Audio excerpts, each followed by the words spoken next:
오늘 이 시간은 7일이라는 제목을 가지고 하나님 말씀을 증거하도록 하겠습니다. 저와 여러분이 열왕기 상의 말씀을 읽었는데, 원래 열왕기 상은 열왕기라고 하는 책을 상하로 나누게 된 책입니다. 그래서 열왕기라고 하는 책 자체는 우리가 생각할 때 어떻게 생각하시면 되냐면, 왕들의 역사. 제가 예전에 이거 잘 몰랐을 때는 10명의 왕만 나온 줄 알았더니 그 내용이 아니라 왕들의 이야기를 담았다. 한자를 풀어서 그렇게 썼다는 것입니다. 그래서 이 왕들의 역사를 통해서 이야기를 하고 있는 게 무엇이냐면, 누가 선한 왕이고 누가 악한 왕인가에 대한 그 물음을 우리에게 주고 있다는 사실입니다. 저와 여러분은 이 왕들의 역사를 통해서 무엇을 봐야 되는 거냐면, 이들이 어떻게 할 때 선한 왕이 되고 어떻게 할 때 악한 왕이 된 것을 살펴봐야 된다는 거예요. 그들이 선한 왕이 된 것은 딱 하나입니다. 자신 위에 진정한 왕이 있다는 걸 인정하고 그분의 뜻에 순종하고 나간다면 선한 왕이에요. 그러나 자신 위에 진정한 왕이 있다는 것을 무시하고 자기가 진짜 왕인 줄 착각하며 자기의 마음대로 함부로 살아가는 그 인생 자체를 악한 왕이라고 합니다. 그래서 우리는 이 열왕기에 쓰여진 내용을 통해서 나는 어떤 왕인가? 왕이라고 하니까 조금 어색하죠? 여러분들이 왕이라고 하는 생각을 따라서 한 번만 나를 돌아다 봤으면 좋겠어요. 우리가 나라를 통치하지 않지만 여러분들의 인생을 다스리고 있잖아요. 그런데 나라고 하는 사람의 인생을 하나님의 뜻에 맞춰서 살지 않으면 우리 또한 악한 왕이 될 수밖에 없다는 겁니다. 그래서 이 말씀을 통하여 나는 하나님의 뜻을 따라 순종하며 나가는 선한 왕과 같은 사람인가, 아니면 악한 왕들과 같은 모습을 갖고 나가는 존재는 아닌가, 한번 돌아다 보시면서 여러분들의 삶과 그리고 신앙들을 점검해 보시기를 바랍니다. 그래서 오늘 본문에 보시면은 한 왕의 이야기가 나오는데, 저는 이 사람의 이야기를 볼 때마다 참 씁쓸한 걸 봐요. 왕이 됐는데 진짜 이렇게 저렇게 모반을 일으켜서 그 전에 왕을 죽이고 해갖고 왕 위에 올랐는데, 그 왕이 돼서 통치해서 다스린 날수가 7일밖에 되지 않아요. 그렇게 할 바에는 왕이 될 필요가 있었을까라는 생각도 같지만, 자기가 7일만 통치하려고 왕이 된 건 아니죠. 부푼 꿈과 생각을 갖고 그렇게 왕이 된 건데, 결국에 그 7일 통치하고 이 사람은 죽게 되었다는 겁니다. 우리는 이 이야기를 통해서 살펴봐야 되는 게, 이 시므리라고 하는 왕이거든요. 시므리 왕이 7일 통치하고 죽인 이야기가 우리의 삶의 현재 모습을 비춰주고 있다는 거예요. 나는 어떻게 나가고 있는가? 여러분들과 제가 이 7일 통치하고 죽은 시므리 왕의 이야기를 통해서 나는 하나님의 뜻에 잘 순종하고 영광 돌리고 나가고 있는가 살펴보시면서 은혜를 간구하는 여러분들과 제가 되길 간절히 소망합니다. 그래서 7이라는 이 제목을 통해서 여러분들에게 세 가지 말씀을 함께 나누고자 하는데, 첫 번째로 7일이라는 말씀을 통해 왜 왕이 되었는가라는 질문을 함께 나눠보자는 거죠. 15절 한번 읽어볼까요? 15절 읽어보겠습니다. 시작. 유다의 아사왕 제27년에 시므리가 디르사에서 7일 동안 왕이 되니라. 그때에 백성들이 블레셋 사람에게 속한 기쁘돈을 향하여 진을 치고 있더니. 아멘. 자, 이 내용을 보니까 며칠 동안 왕이 됐대요? 7일 동안 왕이 됐다는 걸 봅니다. 자, 아까도 말씀드렸지만, 초도에 말씀드렸지만 7일 동안 왕이 되려고 그가 왕위에 오른 건 아니죠. 부푼 꿈을 안고 자기가 꿈꾸는 세상, 그리고 이상적인 나라를 설립하겠다고 하면서 모반을 일으키면서 아주 그 왕위를 침탈하기 위해 잔인한 수법을 사용해서 왕위를 얻었는데 7일 동안 하려고 그 행동을 했을 거냐는 거죠. 아니란 사실입니다. 그가 자신의 앞날에 이러한 일들이 일어날 것을 전혀 예측하지 못했다는 겁니다. 이 7일 동안 통치하는 그 시므리의 그 왕위의 이야기를 보게 되면 참 기구한 걸 볼 수 있는데, 이 사람은 사실 군대 장관이었어요. 군대 장관이 두 사람 있었습니다. 북이스라엘에. 한 사람은 바로 시므리고 한 사람은 오므리예요. 그래서 저는 이 왕들을 외울 때 이렇게 오므리 시므리, 오므라이스하고 시므라이스 하면서 혼자 이렇게 이것을 가깝게 지냈던 적이 있는데, 자, 오므리 시므리, 시므리 오므리 이렇게 하면서 이 왕들의 이름하고 가까워졌던 기억이 납니다. 시므리는 먼저 된 왕이고 그 다음에 오므리가 이제 왕위를 얻게 되면서 오므리 그 왕에서 유명한 아들이 태어나는 겁니다. 아합 왕이라고. 그래서 이 역사가 이런 식으로 진행이 되는 건데, 이들이 바로 시므리 왕하고 오므리 왕이 이들이 왕위를 얻기 전에는 엘라라고 하는 왕 밑에 있었던 장관들이었던 거예요. 그래서 이 엘라가 자기의 왕권을 확립하고자 전쟁을 일으켰습니다. 그래서 블레셋과의 전투가 있어서 그 기쁘돈에 진을 치고 그 기쁘돈에 누가 나가냐면 오므리가 나가 있었고, 이제 그 궁정을 중심으로 해서 엘라라고 하는 그 왕을 옆에서 호위하면서 있었던 군대 장관이 바로 시므리였던 거예요. 그런데 이 시므리가 가만히 보니까 저 왕이 비실비실하기도 하고, 왕위를 얻기 위해서 지금 오므리라고 하는 장관을 내보냈는데, 지금 궁정에서 왕궁에서 여러 일들을 감당하는 아르사라고 하는 사람이 있었거든요. 그 아르사랑 술을 마시면서 주거니 받거니 취기가 머리끝까지 올라와 있는 거예요. 딱 보니까 지금 이 순간이면 왕위를 침탈할 수 있겠다 싶어서 잔인하게 그 왕과 그 주변에 있었던 모든 사람을 죽이고 그 왕가의 후손 하나까지도, 씨 하나까지도 남김없이 다 죽여버렸다는 거예요. 그래서 자기가 지금 병력을 이끌고 있으니까 자연스럽게 무엇이 될 수 있어요? 왕이 될 수 있었던 거예요. 그래서 왕이 돼가지고 쫙 하고 있는데, 이 시므리보다 좀 더 센 사람이 오므리였던 거예요. 군대에 반을 서로 나눠 가져가면서 그 왕을 호위하기도 하고 전쟁을 나가기도 했던 존재인데, 아무래도 제가 생각해 봤을 때 전쟁에 나가서 블레셋과의 전쟁을 하러 나갔기 때문에 더 많은 병력들이 나가지 않았을까라는 생각을 하고요. 오므리라고 하는 사람이 굉장히 똑똑한 사람입니다. 그 시므리가 그 왕위를 침탈하고 왕이 되었다는 소식을 듣고 탁 생각한 거죠. 그 시므리라는 사람은 내가 생각해 봤을 때 별로 강한 사람이 아닌데, 차라리 시므리가 왕하는 걸 내 눈으로 볼 바에는 누가 왕하는 게 나아요? 내가 왕하는 게 낫겠다. 그 왕위가 딱 무너져 버리면 너도 나도 다 왕이 될 수 있을 거라고 생각하는 거예요.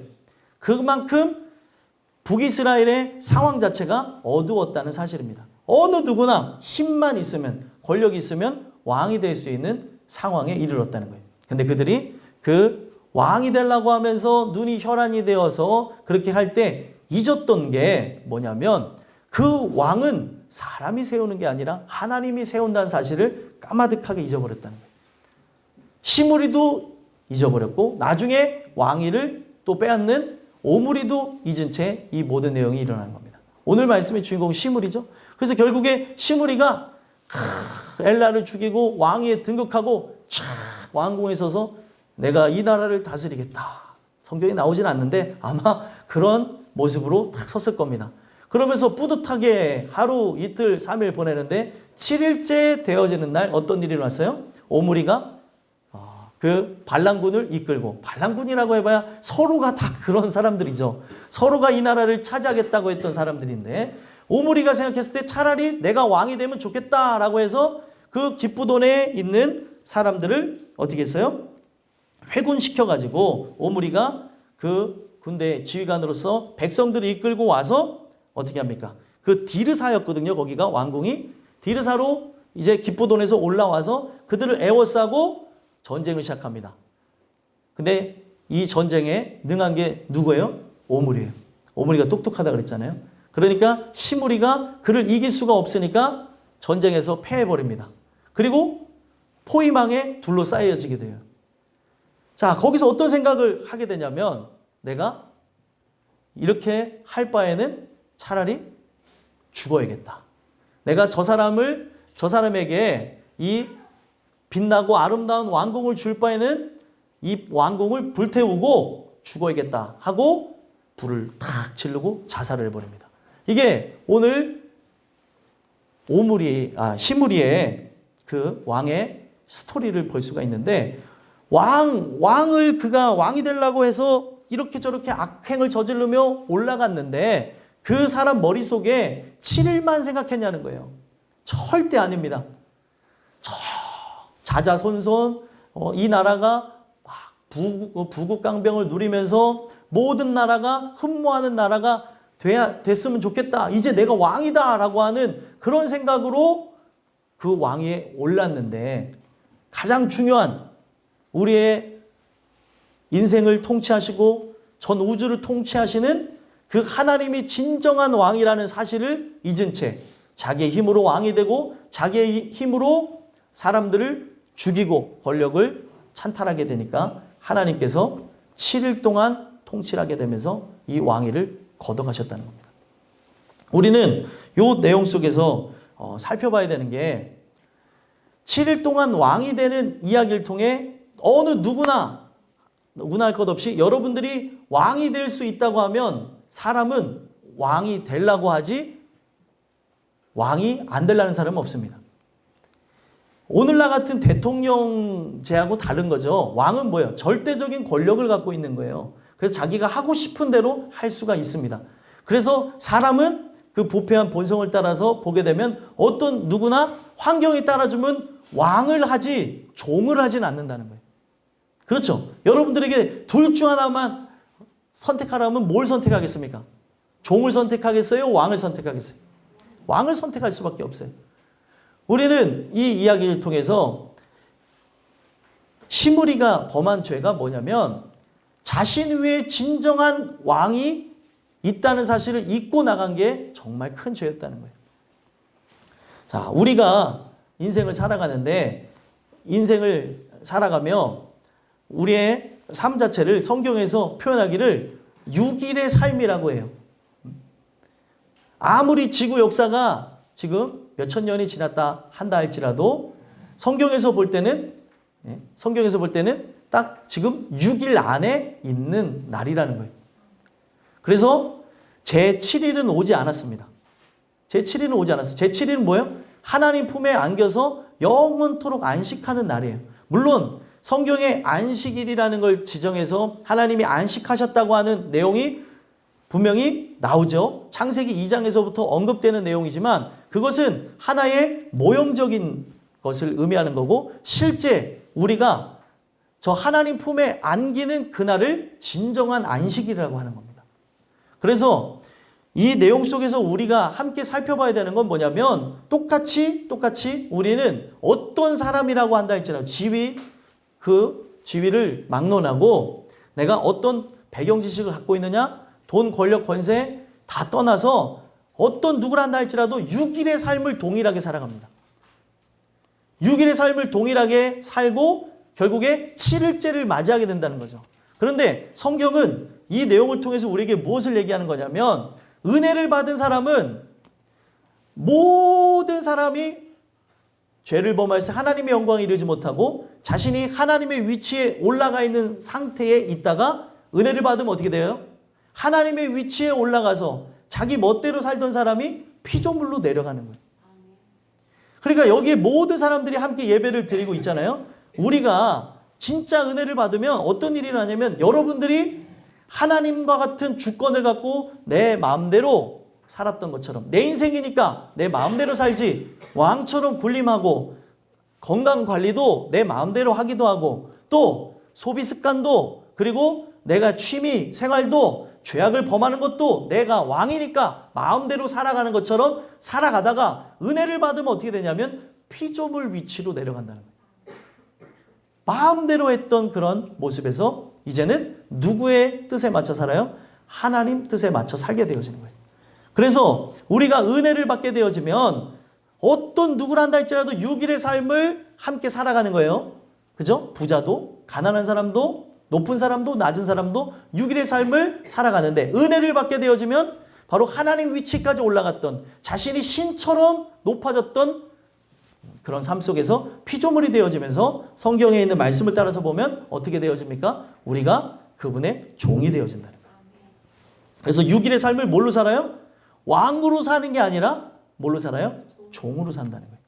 우리가 이 말씀을 통해서 살펴봐야 되는 게 뭐냐면, 우리가 이 땅의 삶을 6일의 삶이라고 했을 때 아직 제7일 영원한 안식으로 들어가는 날은 오지 않았다고 여러분들이 보시는 그런 부분에서 함께 뭘 봐야 돼요? 나는 지금 왕으로 살고 있는가? 종으로 살고 있는가 보자는 거예요. 자, 성경에서 얘기하고 있는 게 어떤 부분이냐면 왕으로 살았어요. 6일 동안 왕으로 살다가 7일째까지 뭐가 되어졌어요? 왕으로서 심판의 날에 그분을 맞닥뜨렸다고 생각해 보세요. 이건 어떤 거예요? 하나님을 향하여서 반역을 저지른 거와 똑같습니다. 나는 어떤 존재예요? 종이에요. 나는 피조물이고 그의 뜻대로 살아야 되는데, 이 세상에서 그분의 뜻과 무관하게 내가 왕이 되어서 살고 있다가 심판의 날까지도 어떤 모습으로 온 거예요? 왕의 모습으로 온 거예요. 왕과 왕이 만났어요. 하나는 진짜 왕이고 하나는 가짜 왕인 거예요. 그러니까 가짜 왕은 어떻게 되겠어요? 가짜 왕은 저 영원한 지옥불에 떨어져야 되는 거죠. 그래서 제7일째까지 내가 왕의 모습으로, 나는 죄인인 것을 인정하지 않고 의인의 모습으로 또 자기의 의에 충만해서 자기 멋대로 살다가 왔다고 한다면, 그렇게 이 세상에서 왕 노릇하며 온 사람은 성경에 있는 말씀대로 하면 저 영원의 시간에 들어가게 되면 종 노릇하게 된다. 그런데 이 6일의 삶을 왕 노릇하지 않고 은혜에 의해서 의의 종이 되어졌다는 거예요. 그래서 종 노릇하면서 하나님의 말씀에 순종하고 6일째 삶을 살다가 제7일까지 나왔어요. 안식에 들어가기 전에 심판대에 섰습니다. 이 사람은 뭘로 나온 거예요? 어렵습니까 이게? 종으로 나왔잖아요. 듣고 계신 거죠? 그래서 결국에 우리가 6일째 동안 종으로 살다가 7일째 딱 맞닥뜨리면 나는 하나님 앞에 누구로 나가는 거예요? 종으로 나가는 거예요. 그래서 성경은 뭐라고 나오냐면, 의의 종 노릇한 자는 나중에 왕 노릇하리라. 성경에 적혀져 있는 말씀이에요. 우리가 하나님의 말씀에 의해서 피조물 된 걸 인정하고 하나님의 뜻과 영광을 위해서 살아간다면, 아무도 여러분들을 인정해주지 않는다 하더라도 내가 하나님을 바라보면서 그분이 살아계심을 믿고 그분을 의지하고, 누가 이런 길을 걸어간다 하더라도 나는 주님의 뜻과 영광을 위해서 살아간다고 한다면, 하나님께서는 바로 이런 우리들을 영원한 천국에서 왕 노릇하게 한다는 거예요. 여러분들과 저는 뭐를 위해서 존재하는 거예요? 하나님의 영광을 드높이기 위해서, 하나님을 찬양하기 위해서, 하나님을 기쁘시게 위해서 존재하는 겁니다. 우리가 그래서 하나님을 기쁘게 하는 목적하에 돈을 버는 거고, 그리고 직업을 갖는 거고, 우리의 삶의 스케줄을 하나님의 존전 앞에서 예배와 함께 출발하는 거에 맞춰서 살아가야 된다는 거예요.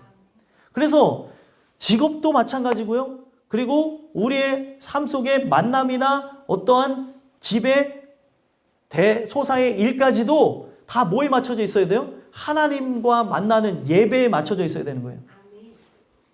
여러분들, 우리가 뭐를 위해 살아가냐는 거. 이거는 집안의 큰일이라 어쩔 수 없어요. 빠지시는 분들이 있어요.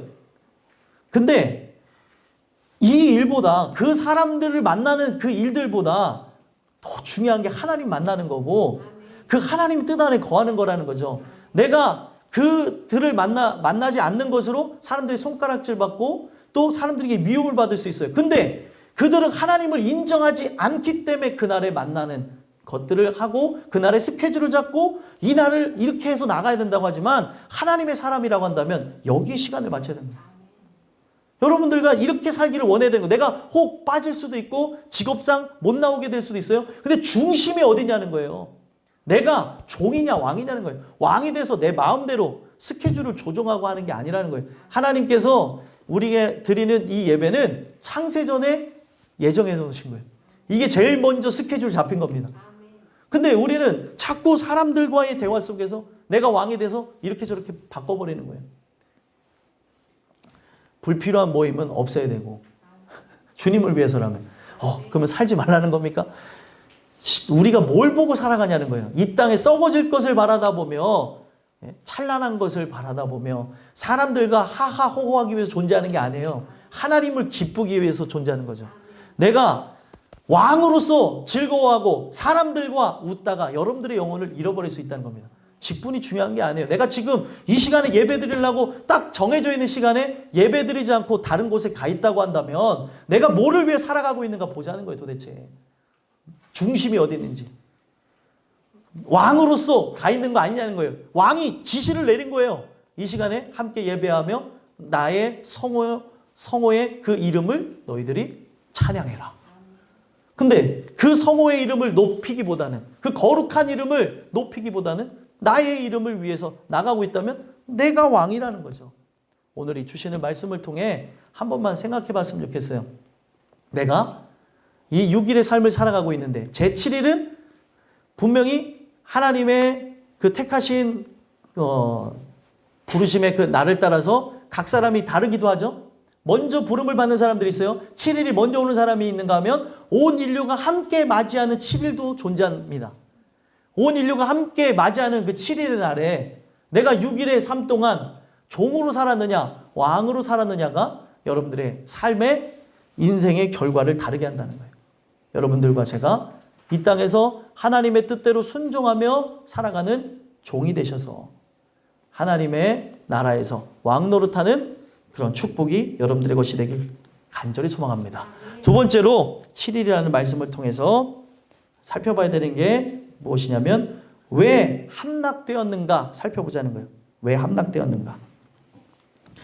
자, 16절, 17절, 18절까지 한번 읽어보겠습니다. 시작. 진중의 백성들이 시므리가 모반하여 왕을 죽였다는 말을 들은지라. 그날에 이스라엘의 무리가 진에서 군대 지휘관 오므리를 이스라엘의 왕으로 삼음해 오므리가 이에 이스라엘의 무리를 거느리고 기브돈에서부터 올라와서 디르사를 애워 쌌더라. 시므리가 성읍이 함납됨을 보고 왕국이 요새에 들어가서 왕궁에 불을 지르고 그 가운데에서 죽었으니 아멘. 함락됨을 보고 결국에 들어가서 죽었다 이렇게 얘기해요. 그러면은 왜 함락되었냐는 거예요. 죽었다는 그 말보다 이제 왜 함락되었는가 한번 살펴보자는 거예요. 자, 우리 내용 이제 전체적으로 아까 들었고 또 말씀도 읽었습니다. 왜 함락되었을까요? 네? 왜 함락되었을까요? 자, 좀 다 아시지만 대답 안 한다고 제가 생각을 하고 함락된 이유는 너무 간단합니다. 19절 읽어보겠습니다. 읽겠습니다. 시작. 이는 그가 여호와 보시기에 악을 행하여 범죄하였기 때문이니라. 그가 여로보암의 길로 행하며 그가 이스라엘에게 죄를 범하게 한 그 죄 중에 행하였더라. 아멘. 왜 함락된 거예요? 예, 바로 여호와 보시기에 악을 행하였는데 이 악을 행하면서 범죄했대요. 죄를 범했다는 거죠. 근데 이 죄의 목록을 딱 적어놨습니다. 바로 무슨 죄예요? 여로보암의 죄. 바로 여로보암의 길. 여기 여로보암의 길로 행했다라고 하는데 다른 본문에서는 여로보암의 죄를 떠나지 않았다. 같은 말이에요. 여로보암의 죄를 범했다. 여로보암의 길로 행했다. 같은 말입니다. 자, 이거를 죄의 목록을 적어놓은 거예요. 여로보암의 길로 간 게 결국에 뭐라는 거예요? 죄라는 거죠. 여러분들과 제가 이 내용을 잘 살펴봐야 되는 게 여로보암의 길이 도대체 뭐냐는 거예요. 여로보암의 길은 우리가 이 앞전으로 좀 넘어가게 되면은 이스라엘은 원래 하나의 나라였어요. 그래서 통일 이스라엘이었어요. 그러니까 한 나라로서의 이스라엘이 존재했었는데 솔로몬이 범죄하게 되면서 그 나라가 갈라질 거라고 하는 바로 하나님의 예언의 말씀이 있습니다. 그리고 솔로몬이 이제 죽은 다음에 그의 아들 르호보암 때 나라가 갈라지는 거예요. 르호보암이 왕의 능력이 없는 사람이에요. 그 아버지의 뜰 안에서 거하면서 아버지만을 흉내내다 보니까 지혜도 없는 사람이 하나님을 의지하지도 않고 죄악으로 나가다 보니까 아버지 시대에, 그러니까 르호보암 아버지 시대가 누구예요? 솔로몬 시대에 그 솔로몬을 도와서 함께 일을 했던 유능한 엘리트 젊은이가 있었던 거예요. 그게 누구냐면 여로보암이었습니다. 그 여로보암을 중심으로 해서 자, 여로보암을 봤더니 사람이 인격적이고 사람 중심이더라. 사람이 일 중심이 아니야. 사람 중심이야. 그러니까 그 여로보암이라고 하는 자와 함께 한다면 좋지 않을까? 상당히 똑똑한 젊은인데 그 사람이면은 우리가 나라를 맡길 수 있지 않을까? 사람들끼리 모여서 하다가 저 북이스라엘 10개 지파가 연합하게 되어집니다. 10개 지파가 연합해서 그 나라를 세운 게 북이스라엘이 되어진 거예요. 그래서 여로보암이 왕이 되어지면서 이 북이스라엘이라고 하는 왕국의 역사가 시작이 되어집니다. 근데 이 여로보암이 저 남유다의 왕은 르호보암이에요. 솔로몬의 아들. 두 나라로 갈라지게 된 거예요. 우리나라랑 비슷하게 생각하시면 되겠어요. 북한과 남한인데 그러니까 남유다는 남한의 그런 느낌이라고 한다면 북이스라엘은 북한의 그런 이미지로 좀 연상을 하시면 좀 쉬울 거예요. 그런데 북한 사람들이 개방이 되어져서 남한을 보게 되면은 네? 월남할까요? 월남하지 않을까요? 월남하죠. 자유를 맛보면서 여기에서 잘 살 수 있는 그런 모든 환경이 제공되는 것을 알면은 그 사람들은 월남할 수밖에 없어요. 그러니까 어떻게 해요? 체제로 막고 있죠. 그 모든 부분들을 그들이 경험하지 못하게 한 것처럼 똑같은 행동을 합니다. 남유다에 뭐가 있었냐면 예루살렘 성전이 있었어요. 이스라엘은 율법을 따라서 나가는 존재들인데 그들은 율법을 따라서 무엇을 해야 돼요? 1년에 한 번 무조건 대속죄를 지내야 되는 거예요. 대속죄. 어디에 있는다 할지라도 그 다 모여가지고 대속죄를 통해 희생제사로 그들의 영혼을 맑게 하는, 영혼육을 맑게 하는 그 의식을 했었다는 겁니다. 그러니까 어쩔 수 없이 나라가 갈라졌어도 율법에 적혀진 대로 어떻게 돼요? 북이스라엘 사람도 어디로 가야 되는 거예요? 예루살렘으로 가야 되는 거예요. 그런데 아무리 생각해도 자기는 여로보암이라고 하는 왕은 정통성도 없어요. 그리고 족보가 그렇게 많은 사람들이 알아주는 족보도 아니에요. 다윗의 시도 아니고 그러다 보니까 저기에 남유다에 자꾸 예루살렘에 가다 보면 이거는 북이스라엘에 없는 특수성이잖아요. 그리고 남유다는 진짜 그 성전과 함께 그들이 나가니까 그들의 중심에 역사에 뭐가 있었어요? 항상 성막이 있었고 성전이 있었기 때문에 야, 우리가 저 성전을 떠나는 게 합당하냐 이런 생각들이 들어갈 거라고 생각하니까 여로보암이 꾀를 냅니다. 어떤 꾀를 냈냐면 저 예루살렘에 있는 그 성전의 제단보다 더 큰 성전을 만들자는 거예요. 그것도 하나를 만드는 게 아니라 두 개를 만들자. 그래서 베델과 단에다가 설치를 합니다. 근데 이 베델과 단에 설치하게 될 때 베델은 어떤 장소예요? 이스라엘의 시초인 야곱이 하나님을 하나님의 놀라운 꿈을 꾼 장소 아닙니까? 창세기 28장에 나오죠. 그 사닥다리의 꿈을 꾼 장소예요. 그래서 하나님이 여기 계십니다 하면서 그런 가슴 떨린 고백을 했던 장소니까 그 정통성과 함께 예루살렘보다 베델을 내세우는 거예요. 베델이 바로 우리가 경험하며 제사해야 되는 곳이다. 그래서 베델의 제사를 드리기 위해서 제단을 쌓는데 더 큰 제사단을 그 제단을 만들고 그 제단에 뭐를 만들었어요? 사람들이 딱 봤을 때 눈이 휘둥그레질 만한 금송아지를 놨어요. 사람이 얼마나 금을 좋아하는지 아세요? 금을 얼마나 좋아하는지 어디에 진짜 우리하고 상관없는 불교 사원이 금으로 돼 있다고 하면은 기독교인들도 가서 거기 한 번씩 둘러보고, 예? 어떤 사람들은 교회를 안 다닌 사람인지 뭔지 크리스찬이라고 하는데 거기서 빌고 있는 사람들도 있다는 거예요. 예를 들면 그렇다는 거예요. 금이라고 하니까 사람이 그렇다는 거예요. 근데 금송아지 신을 만들어 놨어요.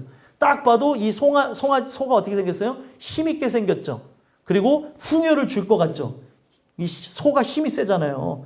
그것처럼 우리 민족을 지켜주고 풍요롭게 할 거라고 하는 인상을 심어주는 거예요. 그 재단에. 예루살렘 성전에는 있어요? 없어요? 없어요. 하나님을 그들이 눈으로 느끼는 게 아니고, 눈으로 보는 게 아니고, 또 실체를 우리가 이렇게 보는 게 아니라 영으로 봐야 되는 것이고, 그 성전에서 이런 걸 체험해야 되니까 근본적으로 다루는 거예요. 야, 여기는 진짜 눈에 보이는 것 같네. 그러니까 그걸로 다 몰려서 가는 거예요. 그 베델에다 하나 만들었죠. 단에도 제단을 쌓아서 더 크게 만들어서, 자, 여러분들이 가는 데 있어서 지역적으로 이 단과 베델에다 이렇게 해놨습니다. 자, 위쪽에서 제사해야 되는 사람은 단으로 가시고, 밑에서 제사 하는데 편하게 하시려면은 저 베델로 가십시오. 이렇게 하고 레위인이 직접 제사를 집내야 되는데, 자, 레위인들에게 있었던 특권을 이제는 하고 싶은 사람에게 다 나눠주겠습니다. 제사장 선착순입니다. 자, 등록하십시오. 어느 누구나 오세요. 하면서 이것을 만든 사람이 여로보암이에요. 그러니까 그때 당시에 국민들의 의식으로 봤을 때 파격적인 거예요. 야, 이게 레위인들의 특권인 줄 알았는데 모든 사람들이 제사장이 될 수 있고, 모든 사람들이 이렇게 나와서 함께 누구든지 제사할 수 있게 되어지는 것 대단한 거다 하면서 예루살렘으로 가는 길을 막았다는 거예요. 이게 바로 여로보암의 죄입니다. 근데 이 7일 동안 왕이 되어졌었던 거죠. 시므리가 7일 동안만 왕위를 유지했는데, 이 사람은 100일 동안 왕을 했을지라도, 아니면 1000일 동안 왕을 했을지라도, 아니면은 수십 년 그 왕이 있을지라도, 이 사람은 어떤 거를 떠나지 않을 사람이에요? 여로보암의 길을 떠날 사람이 아니라는 거예요. 진짜 하나님을 인정하고 했다면 우상 숭배의 제단을 어떻게 해야 되는 거예요? 부셔야 되는 거예요. 제일 먼저 해야 되는 게 우상의 제단을 회파해야 되는 겁니다. 근데 우상의 제단을 회파하게 되면 어떻게 돼요? 자기는 정통성도 없죠?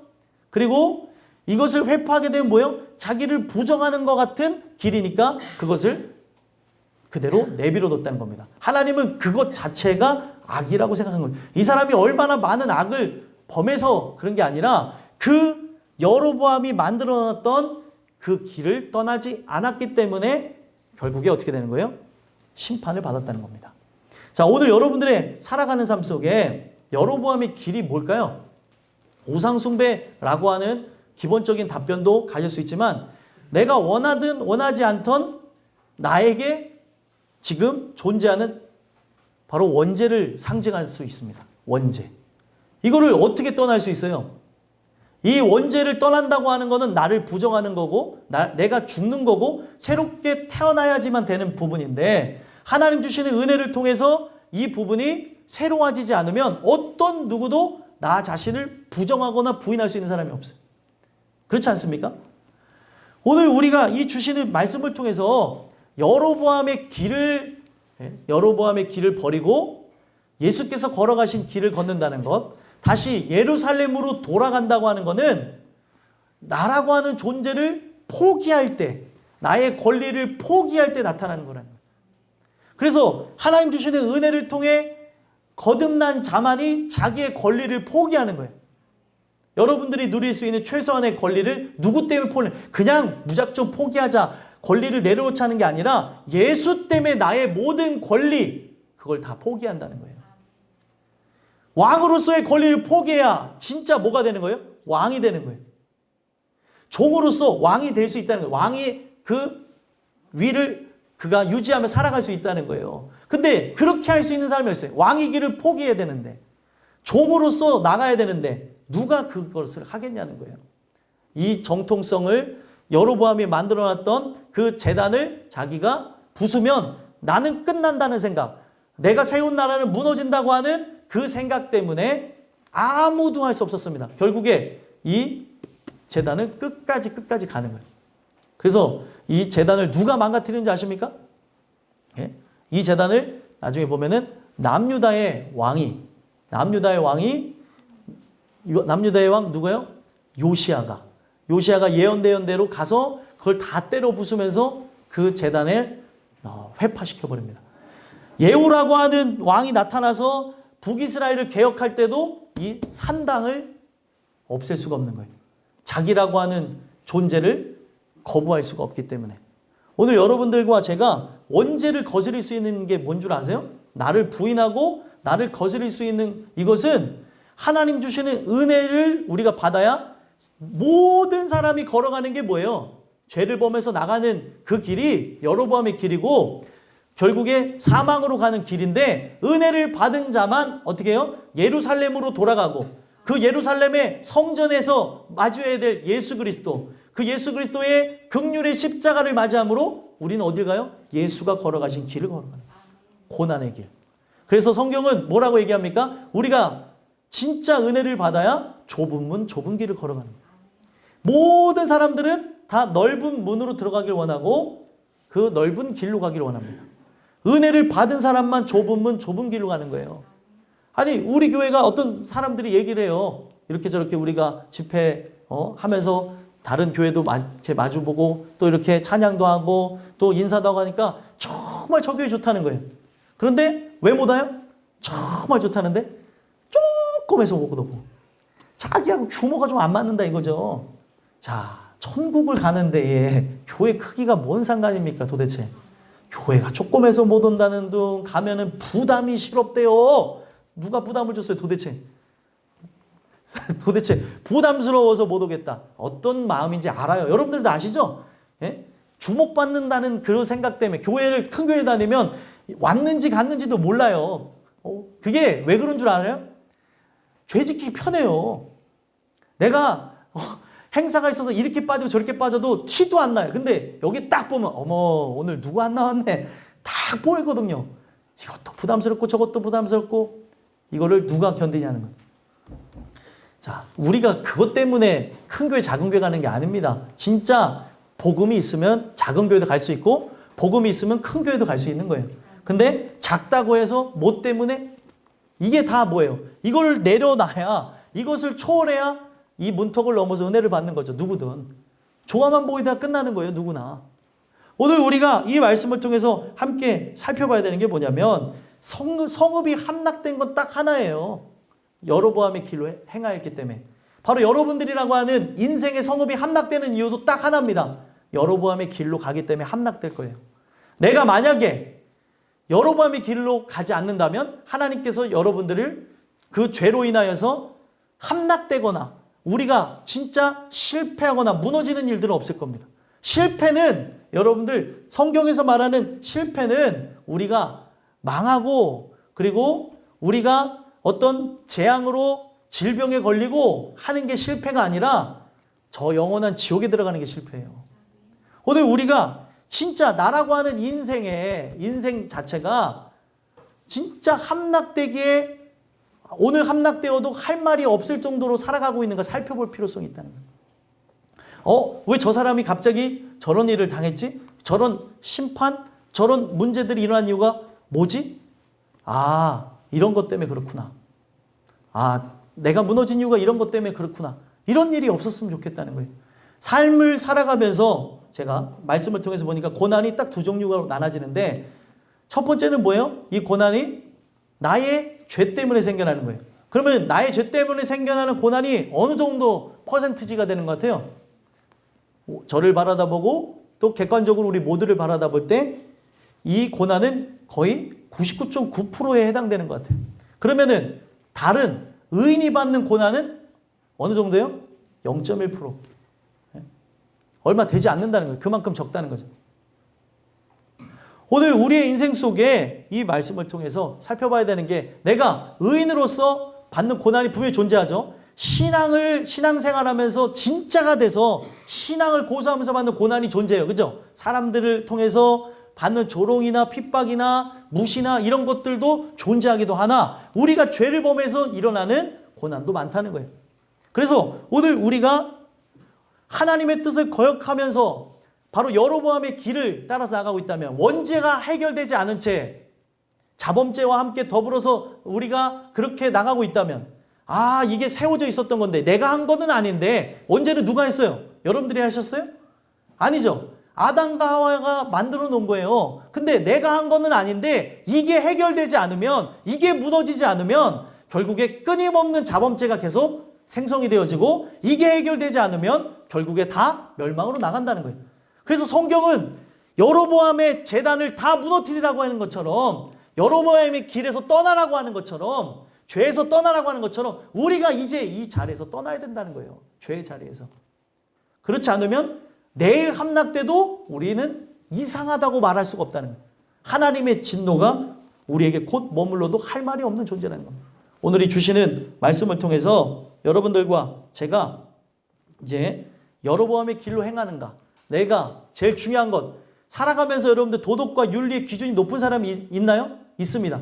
죄를 잘 범하지 않는, 자범죄를 잘 범하지 않는 사람도 존재해요. 그렇다고 죄를 아예 안 범하는 건 아니에요. 그렇죠? 그런데 아무리 죄를 잘 안 범하는 것처럼 내가 느낀다 하더라도 제일 문제가 뭐예요? 원죄는 어떻게 해결할 거냐는 거예요. 원죄. 오늘 우리가 이 여로보암의 길에서 떠나지 않으면 살 수가 없습니다.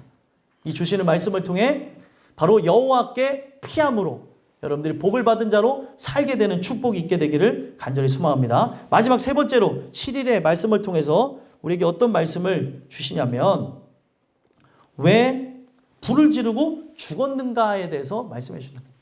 왜 불을 지르고 죽었을까요? 자, 18절 아까 읽었죠? 왕궁에 뭐를 했대요? 불을 지르고 그 가운데서 죽었으니. 시므리가 죽은 이유가 뭐죠? 시므리가 죽은 이유가 하나님 앞에 악을 행하여서 죽은 게 근본 원인이고, 이 사람의 입장에서 한 번만 생각하면은 죽은 이유가 뭐예요? 자살을 한 거예요. 오늘날 얘기하면은 여러분들 자살하는 이유에 대해서 오늘 성경에 있는 말씀을 통해서 여러분들과 나눕니다. 자살을 하는 이유가 뭐예요? 자기가 원하는 이상적인 삶, 그리고 꿈꿨던 것, 원했던 게 이루어지지 않을 때 자살을 하는 거예요. 자기가 왕으로서 바랬던 세상이 있어요. 근데 왕으로서 바랬던 세상이 오지를 않으니까 화가 나는 거예요. 그래서 결국에 자기의 생명을 끊어버리는 거죠. 그러면은 내 생명을 버려버리는 것으로 이 화가 누구를 향해 가는 것 같아요? 하나님을 향해 가는 거예요. 하나님을 원망하면서 죽는 게 자살이에요. 왜 하나님 내 인생을 이렇게 만드냐는 거죠. 그래서 혹여나 여러분들이 이 말씀을 듣고 자살을 생각할 수도 있어요. 살아가면서 사람 연약하니까 그런 생각이 여러분들 들었다고 한다면 이거는 뭐예요? 내가 하나님을 죽인다는 생각이라는 걸 꼭 기억하셨으면 좋겠어요. 그래서 지금 이 시므리가 불을 지르고 그 가운데서 죽었을 때는 오므리가 차지할 그 세상이 정말 불합리하고 화가 나서 그렇게 한 것도 사실이지만, 그렇게 불을 지르고 죽은 이유는 이 분노가 사실 누구에게 향해 있다는 거예요? 하나님께 향해 있다는 거예요. 하나님께. 그래서 자살은 합리화가 될 수 없는 거예요. 어떤 사람은 자살을 합리화시켜준 사람이 있어요. 이 사람이 직분자였던 거예요. 근데 우울증 걸려서 자살을 했어요. 여러분들 우울증 걸린다고 해서 다 죽는 거 아니에요. 정확하게 이런 말들을 하니까 자꾸 죽는 길이 열려지는 거예요. 아, 죽어도 되나 보다. 나 힘든데. 절대 아닙니다. 우울증에 걸릴 수 있어요. 목회자도 우울증에 걸릴 수 있고 공황장애 올 수도 있고 또 말할 수 없는 대인기피증이나 이런 것들이 생길 수도 있습니다. 저에게도 그런 것들이 있을 수도 있어요. 예를 들면은. 그런데 여러분들, 예수를 만난 사람은 내가 진짜 어떤 생물학적으로 그 우울증에 의해서 고통받는다 할지라도 내 생명을 끊는 어리석은 짓을 안 한다는 거예요. 왜요? 내 삶의 목적과 이유가 뭐예요? 하나님의 영광을 위해서 나가야 되는 거예요. 하나님의 뜻을 위해서 나가야 되는 거죠. 내 뜻이 다 관철되었다고 해서 생명을 끊어버리는 것은 하나님께 대한 대항이라는 겁니다.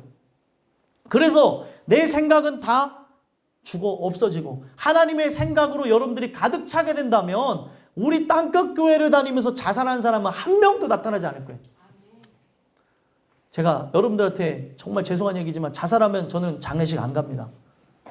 그러니까 절대로 그런 생각들 하지 마시고, 이게 얼마나 무서운 생각이고 내 생을 끊어버리는 게 끝나는 게 아니에요. 누구를 죽이고 싶은 마음에 하는 거예요. 하나님을 죽이고 싶은 마음에 하는 행동이 바로 그런 겁니다. 지금 이 시므리가 그런 행동을 한 거예요. 오늘 여러분들과 제가 이 말씀을 통해서 살아오면서 내가 이 말씀을 몰랐을 때는 그럴 수 있어요.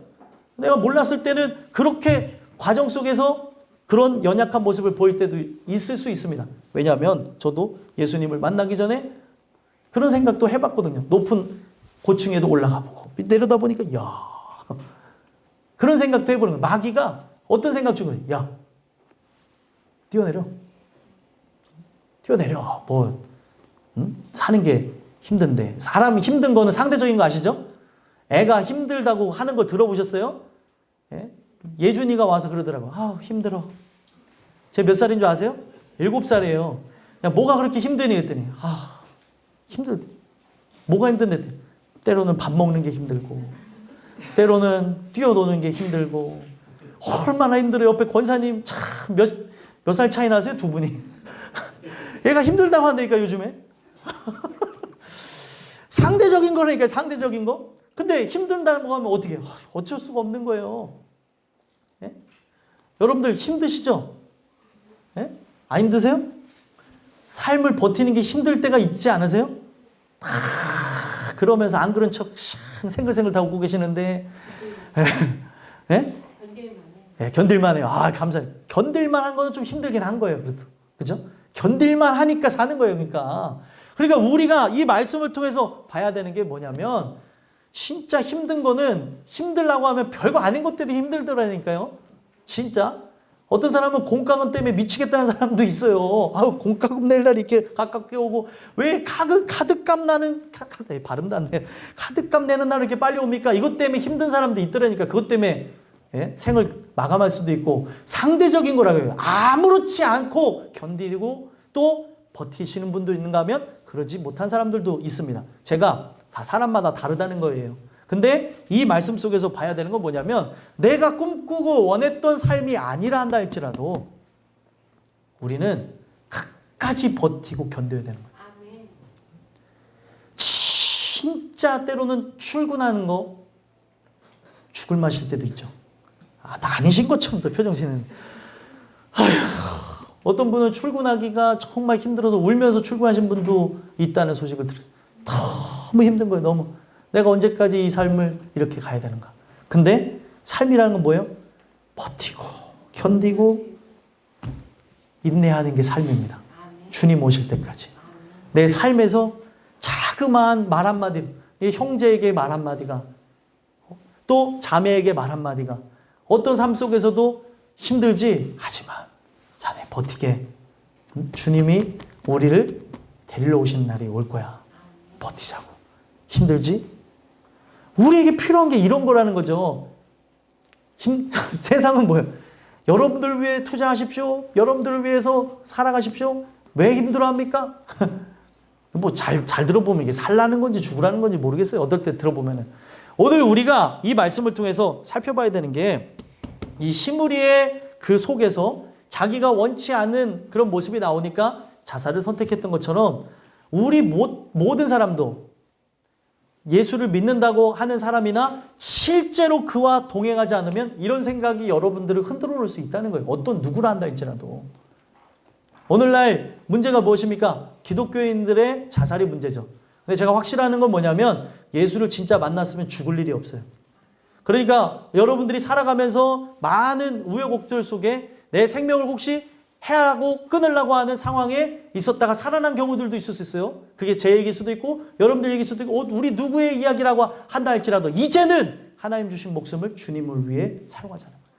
하나님의 영광을 위해서. 주님 나를 주님의 뜻대로 사용해 주시옵소서. 하나님 뜻에만 맞춰 살면 불행할 일이 없어요. 내 뜻대로 하려고 하니까 하나님의 뜻과 내 뜻은 같아요 틀려요? 다르기 때문에 싸우고 다르기 때문에 튕겨져 나가고 하나님의 마음을 아프게 하고 전쟁이 계속되는 겁니다. 오늘 이 주시는 말씀을 통해서 결국에 이 시므리처럼 불행한 죽음을 맞이하며 끝나는 게 아니라 여러분들은 생명책에 기록된 자로 끝까지 견디고 버티고 승리하심으로 그 나라의 넉넉히 들어가는 여러분들과 제가 되기를 간절히 소망합니다. 그래서 결국에 오늘 말씀의 제목이 뭐죠? 7일. 제 7일의 날이 우리에게 다가올 때 모두가 들어가기를 예수 그리스도의 이름으로 간절히 축복합니다. 기도하겠습니다.